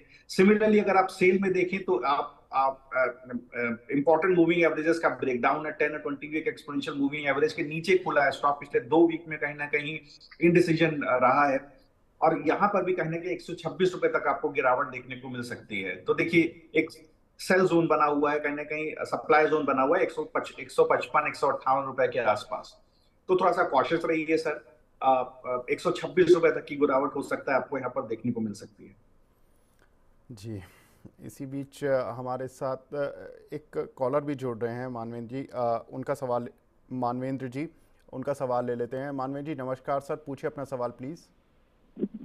जी नमस्ते सर। मेरा ये एक्साइड इंडस्ट्रीज का 200 क्वांटिटी लिया था 601.23 के एवरेज कॉस्ट प्राइस पे, तो अभी काफी नीचे चला गया है, तो सलाह लेनी थी क्या करना चाहिए। बहुत अच्छे समय पर आपने सही गेस्ट से सलाह ले ली है, क्योंकि मुझे याद है एक्साइड पर सबसे ज़्यादा बुलिश रहने वाले शरद सर थे, और शरद सर ने इस पे लंबे टारगेट्स भी दिए थे। शरद सर थोड़ा सा ये फंस गए हैं ट्रेड में, इसको इन्वेस्टमेंट में परिवर्तित रखना चाहिए या नहीं? बिल्कुल साहब, बिल्कुल आपने बिल्कुल विवेक जी सही बात बोली। इसको तुरंत आप देखिए, ये पर्टिकुलर पैसा जो आपने लगाया है सर, इसको आप इन्वेस्टमेंट मान लीजिए। इस कंपनी को छोड़िए नहीं। जिस तरह का केपेक्स कंपनी ने बिल्ड किया है, जिस तरह के रेवेन्यूज कंपनी के हैं फ्रॉम जिस तरह का कैपेसिटी एक्सपेंशन है, सेल्स ग्रोथ देखने को मिली है, और इसके अलावा जिस तरह के मार्जिन कंपनी क्लॉक करती है, आने वाले समय में और आपको वहाँ एक्सपेंशन देखने को मिलेगा सर्विसिंग सेक्टर में, मींस बैटरी सर्विसिंग में। और देखिए, नए कहीं ना कहीं वेंडर्स, नए कहीं ना कहीं ऑर्डर बुक एडिशन है, तो ये स्टॉक 1000 रुपए का स्टॉक है। देखिए, मुझे लगता है मैं इसको 300 रुपए के आसपास से ट्रैक कर रहा हूँ। मुझे लगता है 1000 रुपए का स्टॉक है सर। आपको मैं एक लेवल देता हूँ, वहां आप थोड़ा अभी आप होल्ड कर जाइए सर। एक लेवल लिख लीजिए 450 रुपए। कभी भी आपको गिरावट में बाजार में 450 के 500 जोन में मिले और पैसा डालिए सर, रोके रखिए। कम से कम 2 साल का समय दीजिए, आपको 1000 रुपए का स्टॉक ये दिखेगा। तो यहाँ पर मुझे लगता है आपको तुरंत इसके अंदर इन्वेस्टमेंट करना चाहिए, ट्रेडिंग नहीं करना चाहिए। ट्रेडिंग आपको करनी थी सर, तो कहीं ना कहीं 330 के पास बहुत 300 से 350 का भरपूर मौका आपको मिला था खरीदने का। आपने किया होता तो आपको 500 550 के भाव आपको मिलते थे। लेकिन अभी आप करीब 550 रुपए के लिए थोड़ा पैसा सर बचा कर रखिए। अगर वो लेवल पर आपको मिले, ऐड करिए। आपको कम से कम 1.5 से 2 साल का समय दीजिए, 1000 रुपए प्लस आपको स्टॉक देखने को मिलेगा। बिल्कुल, मैं यही सोच रहा था कि सर मुझे ऐसा थोड़ा मैं मेमोरी को रिकॉल करने की कोशिश कर रहा था कि आपने शायद 1000 के ही टारगेट दिए थे, और आप अभी भी उस पर अड़िग हैं और बाय ऑन डिक्लाइंस की राय दे रहे हैं। एक हमारे साथ व्यूअर हैं नवीन कुमार जी, वो कह रहे हैं कि सर शरद सर आपको बहुत लाइक करते हैं वो, और रेगुलर व्यूअर हैं हमारे। इनका सवाल है सर पीटीसी इंडिया फाइनेंशियल पर, इस पर आपका व्यू चाहते हैं सर। जी, तो नवीन जी देखिए, आपके पास अगर स्टॉक है तो बिल्कुल सर बने रहिए। मुझे नहीं लगता कि स्टॉक में कहीं कोई तकलीफ है। एक बेस बना हुआ है कहीं ना कहीं स्टॉक में आपका 37 रुपए से 40 रुपए के पास, तो एकदम घबराइए नहीं सर। चौपी रह सकता है जैसा बाजार है। देखिए, बाजार का ओवरऑल इम्पैक्ट स्टॉक्स के ऊपर होता है, क्योंकि वो नॉइज रहती है, बहुत सारे ट्रेडर्स रहते हैं। और देखिए, जिस तरह से डीमैट अकाउंट खुल रहे हैं, ट्रेडिंग बढ़ रही है, तो इन्वेस्टर्स को वो चॉपीनेस बर्दाश्त करनी पड़ेगी। ₹37 से ₹40 के बेस के साथ सर खड़े रहिए। आपको कम से कम इसके ऊपर ₹60 का भाव बहुत जल्दी देखने को मिलेगा। 2 क्वार्टर दीजिए दिसंबर तक सर, हो सकता है आपको 67 तक के भाव भी देखने को मिल जाए, तो बिल्कुल इसके अंदर बने रहना चाहिए। बिल्कुल। ₹49 के लिए हुए थे नवीन जी आपने, अब ₹60 का टारगेट आपको मिल गया। अब तो मुझे लग रहा है आप खुश होंगे कि सर ने बुलिश व्यू दे दिया है, तो आपकी खरीद से ₹11 ऊपर का टारगेट आपको मिल गया। चलिए एक बार लूजर्स पर भी नज़र डाल लेते हैं। आज के टॉप लूजर्स कौन से शेयर्स हैं और उन पर भी एक राय ले लेते हैं शरद सर की। आज इंडिया बुल रियल एस्टेट में करीब 4% की गिरावट देखने के लिए मिल रही है। एसीआई में करीब 4% की गिरावट, अरविंद फैशन में करीब 3.5%, वेलनेट में करीब 3.25% और ARE&M में करीब 3.25% की गिरावट देखने के लिए मिल रही है। सर ये इंडिया बुल रियल एस्टेट काफ़ी तेज़ी से चला था ये काउंटर, लेकिन 2 दिन से मैं देख रहा हूँ ये आज की गिरावट ही नहीं, इसमें कल भी कुछ गिरावट देखने के लिए मिल रही थी। क्या कुछ पैटर्न बदल रहा है क्या सर चार्ट पर? जी, तो देखिए अगर आप इस पर्टिकुलर स्टॉक को देखें, इंडिया बुल रियल एस्टेट को, पैटर्न कहीं कुछ बदल नहीं रहा है। काफी स्ट्रेंथ अभी इसके अंदर बाकी है, बट ये जरूर है कि एक समय आ गया किसी ने नीचे के लेवल पे लिया हो तो जरूर थोड़ा सा मुनाफा बुक करे, क्योंकि ऊपर की तरफ आप देखिए तो जो इसका जो प्रीवियस ट्रेंड हाई था वो करीब नवंबर 21 में करीब ₹192 के आसपास था। अभी जो लेटेस्ट इसका हाई दिख रहा है करीब ₹160 के आसपास दिख रहा है। बेस अभी भी इंटैक्ट है, एक positive correct order of moving averages में स्टॉक चल रहा है अक्टूबर 23 के बाद से ₹77 के भाव से। तो जब इस तरह का ट्रेंड होता है विवेक जी, कहीं ना कहीं मूविंग एवरेजेस ऑर्डर पॉजिटिव होता है, तो इसका मतलब फंडामेंटली कंपनी में कुछ ठीक ठाक ही चल रहा है। हाउएवर मैंने फंडामेंटली भी इसको ट्रैक नहीं किया है, तो मुझे लगता है बिल्कुल साफ बने रहना चाहिए। अब देखिए बेस थोड़ा नीचे हो जाता है, फिर वही चीज है, ₹107 से ₹122 के आसपास का बेस है। अब मुझे लगता है अभी पोजीशन काटिए सर, अगर किसी के पास है।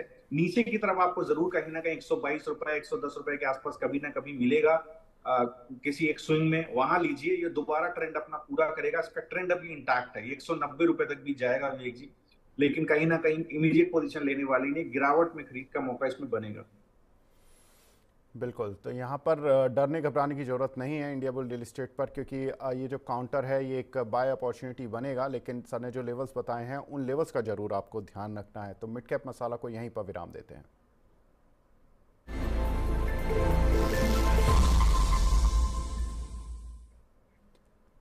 अब बढ़ते हैं हमारे खास सेगमेंट मल्टी बैगर स्टॉक्स की तरफ।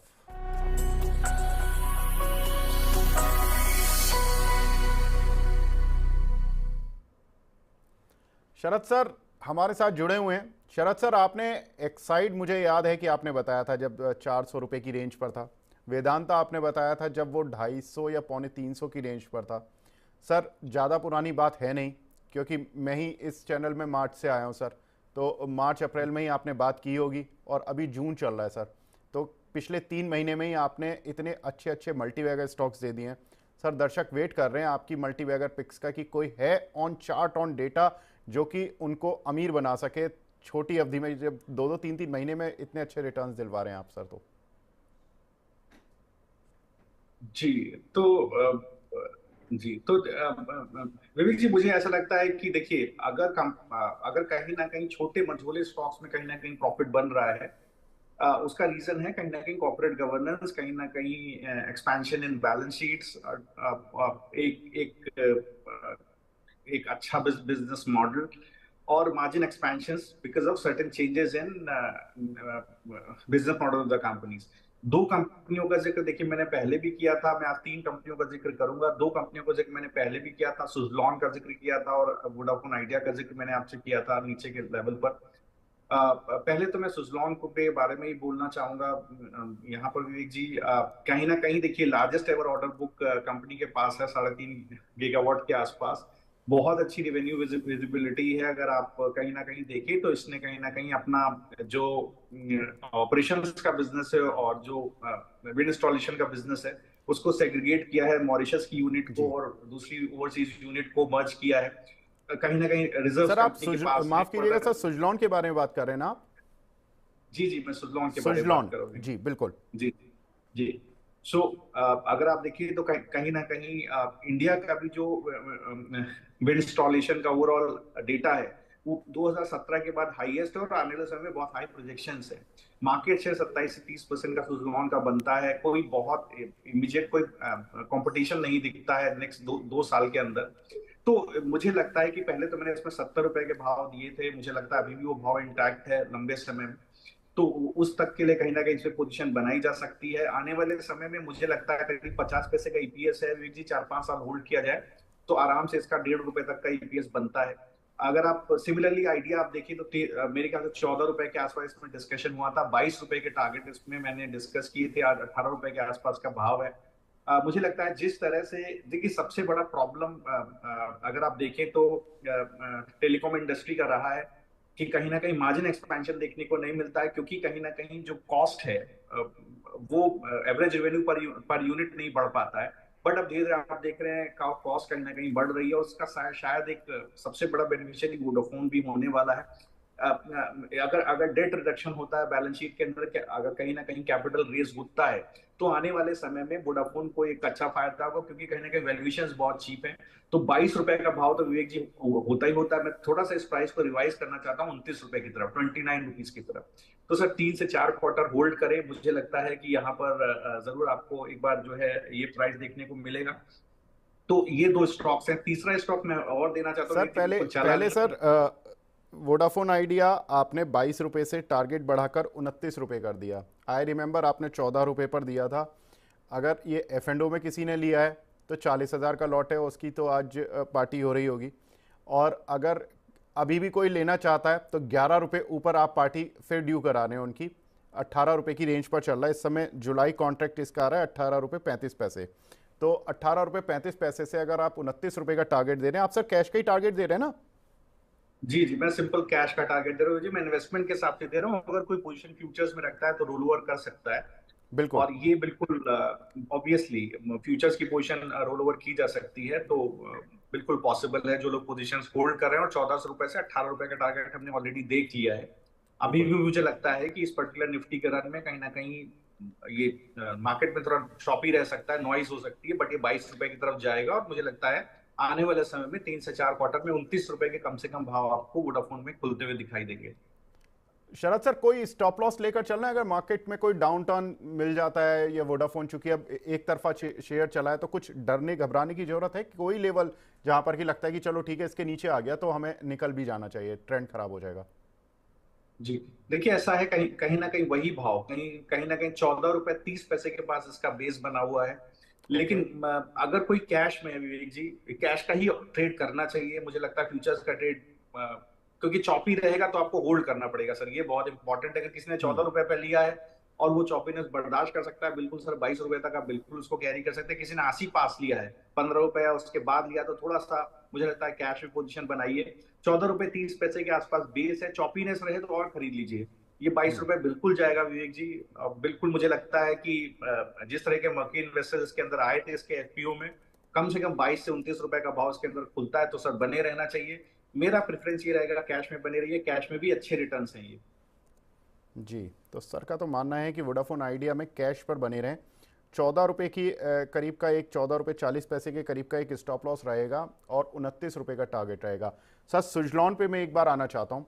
सुजलॉन में आपने टारगेट्स बता दीजिए कि आपने क्या रखे हैं मीडियम टर्म और टू लॉन्ग टर्म। जी देखिए विवेक जी, सुजलॉन के अंदर मैंने जो मीडियम टर्म टारगेट दिया है, करीब 70 रुपए का टारगेट दिया है। मैं एक चीज मान करके चल रहा हूँ, 50 पैसे का ईपीएस है। 4 से 5 साल में मैं करीब मान के चल रहा हूँ कि 1.25 रुपए से 1.5 रुपए का ईपीएस इसके अंदर होना चाहिए। बिल्कुल आप समझ सकते हैं कि अगर 3 टाइम होता है ईपीएस तो किस तरह की स्टॉक के अंदर ग्रोथ होती है। स्टॉक 8 to 10 टाइम्स भी हो सकता है। हमको लगभग 300 से 500 रुपए के भाव भी इसके अंदर दिखाई दे। मुझे याद पड़ता है विवेक जी, मैंने जेएसडब्ल्यू एनर्जी का कहीं ना कहीं पहले 50 रुपए के आसपास से स्टॉक ट्रैक करना शुरू किया था।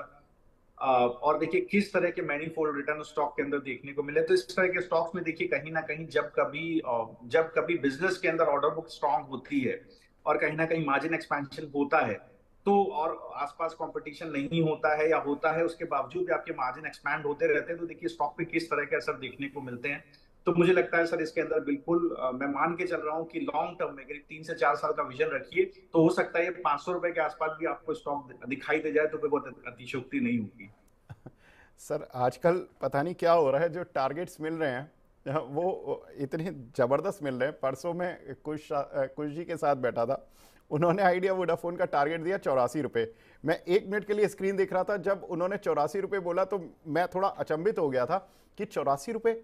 आज आप सुजलॉन का टारगेट दे रहे कि 2 से 3 साल 500 रुपये। और मतलब बिल्कुल है सर। आपने एक जो मीडियम टर्म का टारगेट दिया 70 रुपये, वो भी है।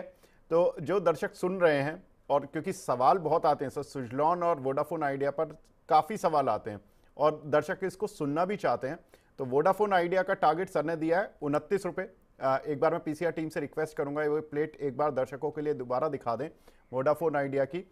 तो 29 रुपये का टारगेट सर ने वोडाफोन आइडिया का दिया है, और सुजलॉन का पहला टारगेट दिया 70 रुपये फॉर द मीडियम टर्म, और लॉन्ग टर्म टारगेट जो 2-3 साल रख सकते हैं। चूंकि कंपनी डेट फ्री हो रही है, सर ने कहानी भी बताई कि कंपनी किस तरह से अपनी ईपीएस को पॉजिटिव साइड पर लेकर आएगी, यानी अर्निंग पर शेयर, प्रॉफिट बढ़ेगा तो अर्निंग पर शेयर बढ़ेगी। उसके लिहाज से सर ने बताया कि ये शेयर 500 रुपये तक भी जा सकता है, यानी कि यहाँ से करीब करीब 10 गुना हो सकता है।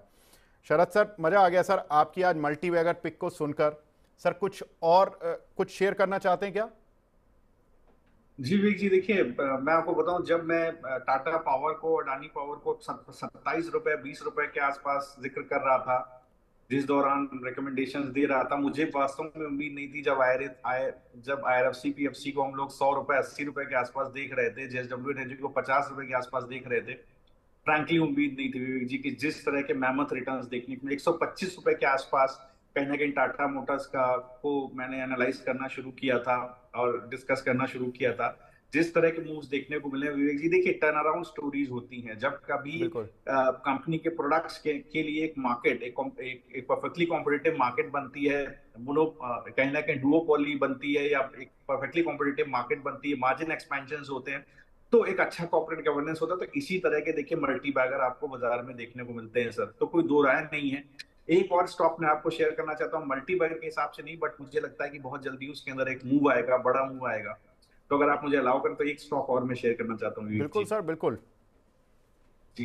तो देखिए सर, एक बोरोसिल रिन्यूएबल्स, मुझे लगता है कि यहाँ पर एक ट्रैक्शन कहीं ना कहीं बनता हुआ दिखाई देगा। आप देखें तो कहीं ना कहीं सेल्स वॉल्यूम में एक बार इंक्रीज हमें देखने को मिला था। अगर नेट रेवेन्यू ऑपरेशंस का देखें, करीब 43% हमें इंक्रीज देखने को मिला। सेलिंग प्राइस में डिक्रीज देखने को मिला, और एक्सपोर्ट कहीं ना कहीं फ्लैटिश रहा है। प्रॉब्लम इसके साथ क्या रही है कि रिलेंटलेस डंपिंग है चाइना से, सोलर ग्लास की चाइना और वियतनाम से। आप अगर देखें तो ड्यूटी फ्री डंपिंग है चाइनीज ग्लास की। इसी वजह से कहने के EBITDA मार्जिन्स में हमें सिग्निफिकेंटली डिक्लाइन देखने को मिला है। अभी आप देखिए तो कहीं ना कहीं जो सोलर ग्लास इंपोर्ट है चाइना और वियतनाम से, उस पे 1 सेकंड के लिए रोक रहा हूँ। ये बोरोसिल रिन्यूअल जो 511 रुपए वाला शेयर है, आप इसी की बात कर रहे हैं सर? जी जी जी जी, जी मैं इसी की बात कर रहा हूँ जी। सो देखिए सर, एंटी डंपिंग कहीं ना कहीं एंटी डंपिंग ड्यूटी है जो सोलर ग्लास के इंपोर्ट के ऊपर चाइना और वियतनाम से, वो अंडर इन्वेस्टिगेशन है। उसी तरह से आप देखें तो जो बेसिक कस्टम ड्यूटी है, उसमें कहीं ना कहीं एक बार एग्जम्पशन एक्सटेंड किया गया सितंबर 24 तक।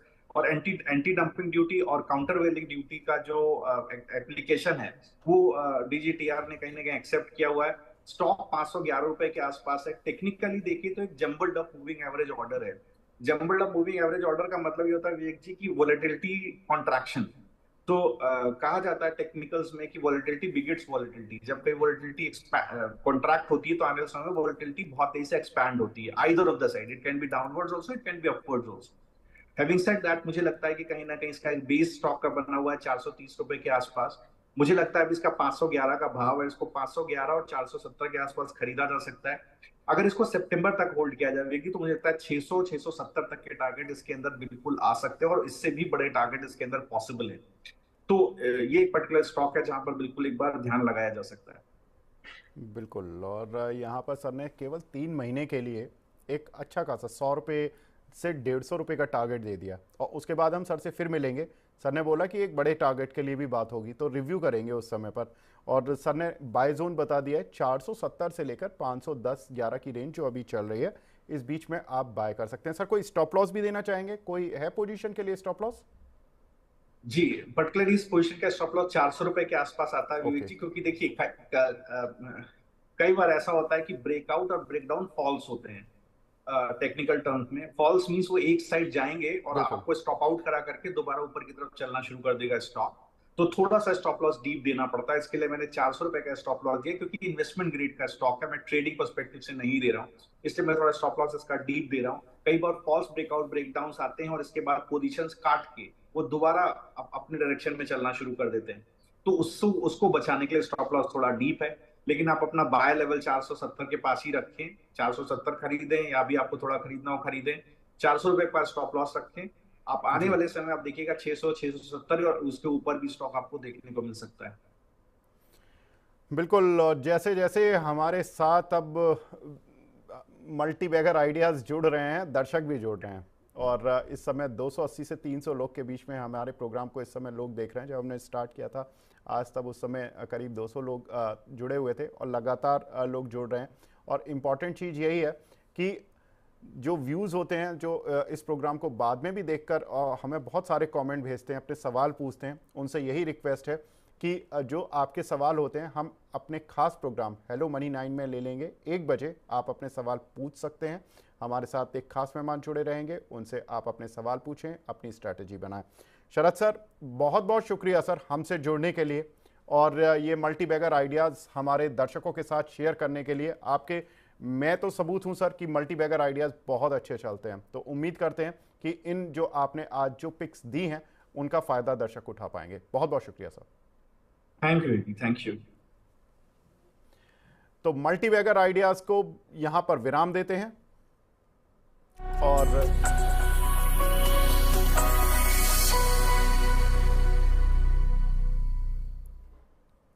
और इस समय हम मार्केट की स्थिति पर नज़र डालें तो जहां हमने शो की शुरुआत की थी लगभग हम दोबारा वहीं पर आ गए हैं। 300 पॉइंट करीब सेंसेक्स ऊपर था, और एक समय ये नेगेटिव में आ गया था, अभी ये 200 पॉइंट के आसपास फिर ऊपर आ गया। तो आज F&O एक्सपायरी का दिन है, और हमने माना सर से पूछ भी लिया था कि ये जो आज सेंसेक्स निफ्टी के मूव होंगे आपको देखने के लिए मिलते रहेंगे, क्योंकि आज F&O एक्सपायरी है, बहुत बड़ी एक्सपायरी होती है, मंथली एक्सपायरी, और उसमें वॉलेटिलिटी होना लाजमी है। तो लेकिन इस वॉलेटिलिटी से घबराना नहीं है, आपको निफ्टी, बैंक निफ्टी सभी के लेवल्स मिल चुके हैं, स्टॉक्स ट्रेड करने के लिए आपको मिल चुके हैं, स्टॉक्स आपको 3 महीने की पोजिशनल कॉल के लिए मिल चुके हैं, आपको लंबी अवधि के लिए मिल चुके हैं, जहां पर कि आपको अगले 6 महीने, 1 साल और 3 साल तक के लिए भी आपको निवेश करके रखना है। तो फिलहाल बीज बाजार को यहीं पर विराम देने का समय आ गया। नमस्कार।